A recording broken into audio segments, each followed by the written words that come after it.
नमस्कार दोस्तों, आज हम 12th क्लास के ज्योग्राफी का सेकंड लेसन के कुछ इम्पोर्टेंट क्वेश्चन जानेंगे। तो लेसन का नाम है विश्व जनसंख्या वितरण घनत्व और वृद्धि।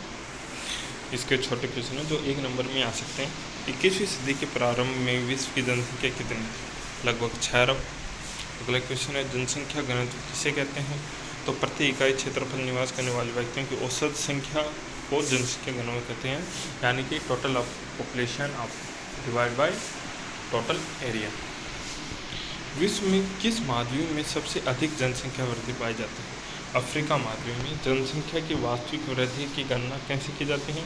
जनसंख्या की वास्तविक वृद्धि जन्म माइनस मृत्यु प्लस आप्रवास माइनस उत्प्रवास में।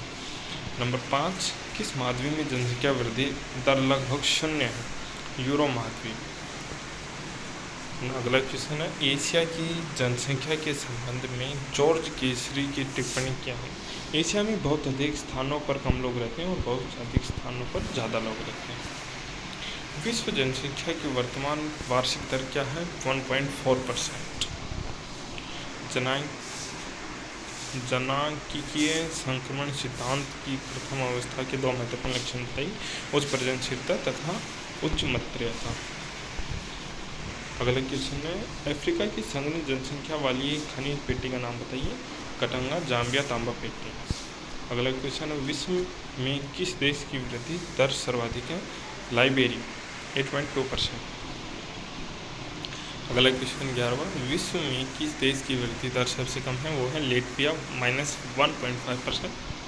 अगला क्वेश्चन 12वां विकासशील अफ्रीकी देशों में जीवन प्रत्याशा कम क्यों है? HIV या एड्स जैसी बीमारियां वहाँ पर पाई जाती हैं, जिसके कारण वहाँ की प्रत्याशा कम है। अब ये आपके बड़े क्वेश्चन हैं। जनसंख्या वितरण को कौन से कारक प्रभावित करते हैं? प्राकृतिक कारक, सांस्कृतिक कारक, आर्थिक कारक और राजनीतिक कारक। पहले में बताया गया कि धरातल की बनावट, जलवायु, मृदा, वनस्पति, जल। अब जहाँ की धरती समतल होगी, इक्षार होगी, वहाँ पर लोग खेती कर सकते हैं।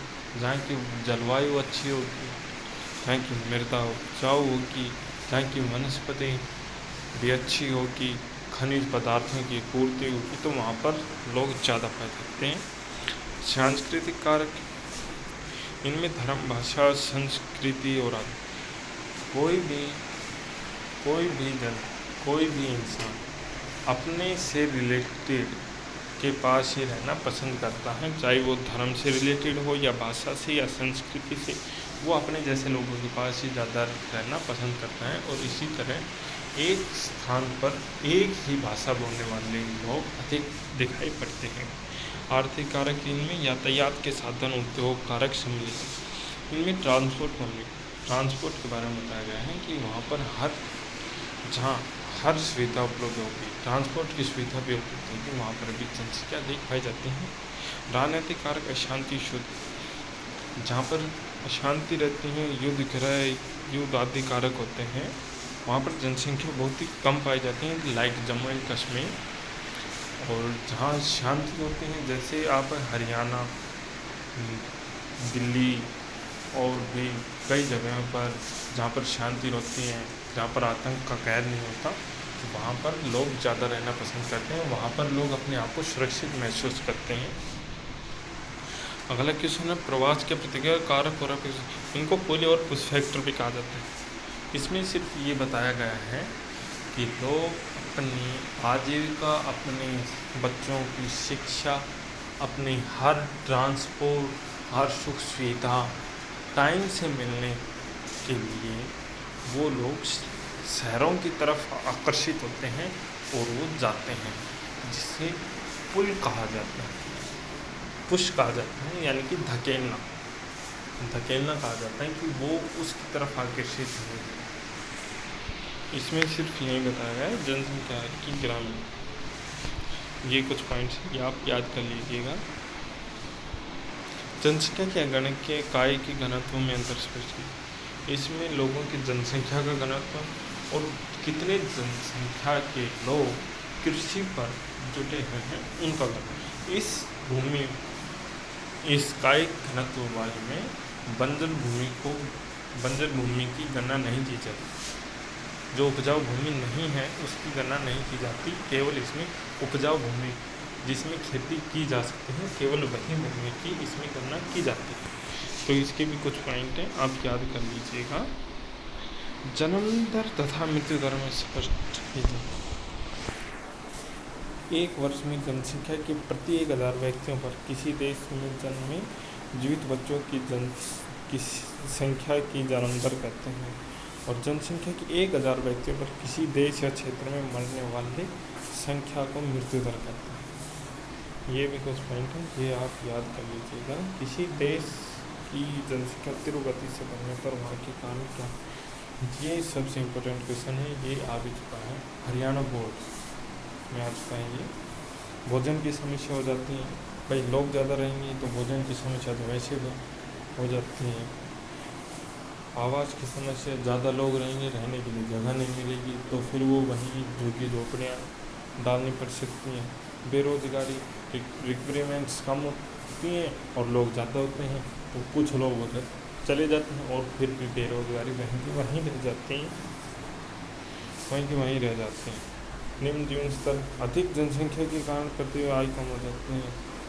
अब जनसंख्या अधिक है और जब उनको इनकम उनकी काउंट की जाती है तो उनसे डिवाइड किया जाता है, तो उनकी इसी कारण से एनुअल इनकम भी कम आती है। इसका ये कारण है। जनसंख्या का कृषि पर अधिक दबाव, बढ़ती जनसंख्या को खाद्यान्नों की पूर्ति के लिए कृषि योग्य भूमि पर दबाव बढ़ जाता है। तो वो लोग जो खेती बाड़ी करते हैं उनके ऊपर दबाव रहता है, उनको खेती से इतना कुछ प्राप्त नहीं होता, लेकिन फिर भी वो खेती करते हैं क्योंकि उनके पास कोई दूसरा उपाय नहीं होता, दूसरा कार्य नहीं होता। ये भी इसमें है और ये उनके लिए एक दबाव है। बचत में कमी, अब जनसंख्या अधिक होगी, प्रोडक्ट्स कम होंगे, जाहिर सी बात है फिर प्रोडक्ट्स की कीमत बढ़ जाएगी और लोगों की जो सेविंग्स हैं उन पर उनका बहुत ज़्यादा इफेक्ट पड़ेगा। स्वास्थ्य, नगरों में गंदगी बढ़ जाती है, स्वास्थ्य और सफाई का स्तर नीचे गिर जाता है।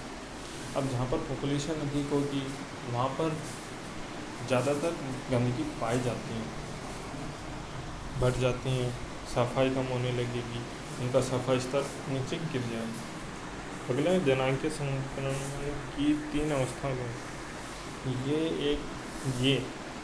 ये डायग्राम आपको हो सके तो याद कर लेना चाहिए। ये आ जाता है हरियाणा बोर्ड में, कोड होते हैं, कोई से एक कोड में तो आएगा ये इसमें प्रथम अवस्था, द्वितीय अवस्था, तृतीय अवस्था, ये है। जनसंख्या वृद्धि और हास्य के परिणामों को समझाइए। ये कुछ पॉइंट है, ये आप याद कर लीजिएगा। जनसंख्या अधिक घनत्व वाले 4 प्रमुख क्षेत्र कौन से, आपको जो इम्पोर्टेंट लग रहे हैं वो आपको मैं बता रहा हूँ, और जिनको मैंने कहा है कि ये डायग्राम आ सकता है तो वो आप रट कर ही जाइए, उससे आपको ज़्यादा बेनिफिट मिलेगा, क्योंकि ये याद नहीं किया जा सकता, इसे आप अपने दिमाग में उतारना पड़ेगा कि ये ऐसे है। जनसंख्या घनत्व उन क्षेत्रों में अधिक होता है जहाँ अनुकूल पर्यावरण है, उपजाऊ मैदान, अनुकूल जलवायु, औद्योगिकरण और व्यवसाय प्रमुख रूप में अधिक जनसंख्या घनत्व के लिए उत्तरदायी कारक है। जनसंख्या घनत्व वाले 4 क्षेत्र जहाँ जनसंख्या से भी अधिक है, जैसे कि पूर्वी एशिया में होते हैं चीन, जापान, कोरिया और ताइवान। दक्षिणी पूर्वी एशिया में है भारत, बांग्लादेश। पश्चिमी यूरोप में है, उत्तर पश्चिमी यूरोप में है फ्रांस, जर्मनी और यूनाइटेड किंगडम, और उत्तर में है अमेरिका का पूर्वी तटीय प्रदेश। मानसून एशिया में उच्च जनसंख्या घनत्व बताइए। ये आप इसमें है इस क्षेत्र में चीन, भारत, बांग्लादेश, जापान, सिंगापुर तथा इंडोनेशिया का जावा द्वीप समूह है। इन क्षेत्रों में मिट्टी उपजाऊ है तथा वर्षा पर्याप्त मात्रा में होते हैं तथा वर्षा इसमें ही गलत लिखा है, वर्षा पर्याप्त मात्रा में होती है। अनुकूल दशाओं के कारण चावल की 2 से 3 फसलें ली जाती हैं। अधिकतर जनसंख्या कृषि पर आधारित है। अधिकतर जनसंख्या उपजाऊ नदी घाटियों में ही केंद्रित है। कहीं कहीं तो जनसंख्या घनत्व 400 से 800 व्यक्ति प्रति वर्ग किलोमीटर में मिल जाते हैं। अगले क्वेश्चन है, विश्व में जनसंख्या वितरण और घनत्व विवेचना कीजिए। ये वही हैं जो हमने पहले पढ़े थे। ये वही प्राकृतिक कारक, उच्चावच, जलवायु, मृदा। उच्चावच में पर्वतीय, पठारी, उबड़ खाबड़ प्रदेशों वाले में, जबकि मैदानी भागों में जैसे कि आप भी जानते हैं कि जम्मू कश्मीर, सिक्किम, असम की साइड ये पहाड़ी इलाके हैं जहाँ पर जनसंख्या घनत्व कम पाया जाता है। और हाँ, हरियाणा हुआ, दिल्ली हुई, ये नीचे की साइड में जनसंख्या घनत्व अधिक पाया जाता है, क्योंकि यहाँ का जो लेवल है वो समतल है, ऊबड़ खाबड़ एरिया नहीं है, जहाँ पर लोग अपनी कृषि कर सकते हैं और भी अनेक कार्य कर सकते हैं। यहाँ पर ट्रांसपोर्ट की सुविधा भी इसलिए ही ज़्यादा है क्योंकि यहाँ पर समतल एरिया है। अगला है जलवायु, अत्यधिक गर्म, अधिक ठंड ये विरोध होते हैं। इसके विपरीत सिचुएशन में जनसंख्या अधिक होती है। ना तो लोग ज़्यादा गर्मी में रह सकते हैं और ना ही ज़्यादा ठंडी में रह सकते हैं। ये लोग वहाँ रहेंगे जहाँ ना तो ज़्यादा गर्मी होती है ना ज़्यादा ठंडी होती है। जम्मू कश्मीर में भी ऐसा ही है, वहाँ पर अधिक ठंड भी पड़ने के कारण वहाँ पर लोगों का रहना असंभव रहता है। और जहाँ पर ज़्यादा गर्मी होती है, जैसे कि राजस्थान, ये रेगिस्तान जैसे इलाकों में रहना असंभव है। मृदा जनसंख्या के वितरण, मृदा जहाँ उपजाऊ मिट्टी होती है वहाँ पर लोग कृषि करेंगे और कार्य कर सकते हैं, तो वहाँ पर लोग ज़्यादा रहेंगे। और जहाँ पर मिट्टी उपजाऊ नहीं है वहाँ पर लोग वैसे ही नहीं रह सकते। खनिज पदार्थ, विषम जलवायु होने पर भी उपयोगी खनिजों की उपलब्धता से लोग बसने। ये सऊदी अरब के भीषण गर्मी वाले क्षेत्र में खनिज तेल के मिल जाने से अधिक घने बसे हैं। कालगोरी की गर्म हवा में, जलवायु में सोने की प्राप्ति तथा अलास्का के तेल के कुओं की वृद्धि के कारण ही वहाँ अधिक लोग रहते हैं। वहाँ पर खनिज पदार्थ ज़्यादा है, जैसे कि झारखंड में भी खनिजों और यहाँ महेंद्रगढ़ में भी खनिज मिलते हैं। महेंद्रगढ़ हरियाणा का एक जिला है, वहाँ पर भी खनिज पाए जाते हैं। वनस्पति अधिक घने वनों के कारण भी अधिक पाए जाते हैं, लेकिन कौनधारी वनों की आर्थिक उपयोगिता अधिक है, इसलिए लोग उन्हें काटने के लिए वहाँ बसते हैं। ये आप पॉइंट याद कर लीजिएगा।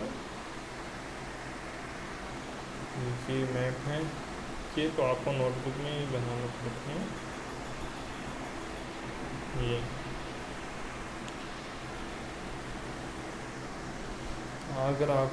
अगर आपको यह वीडियो अच्छी लगी हो तो इसको लाइक कीजिए और अपने सहपाठियों को शेयर ज़रूर कीजिएगा कि इम्पोर्टेंट क्वेश्चन है ये एग्ज़ाम में आ भी सकते हैं।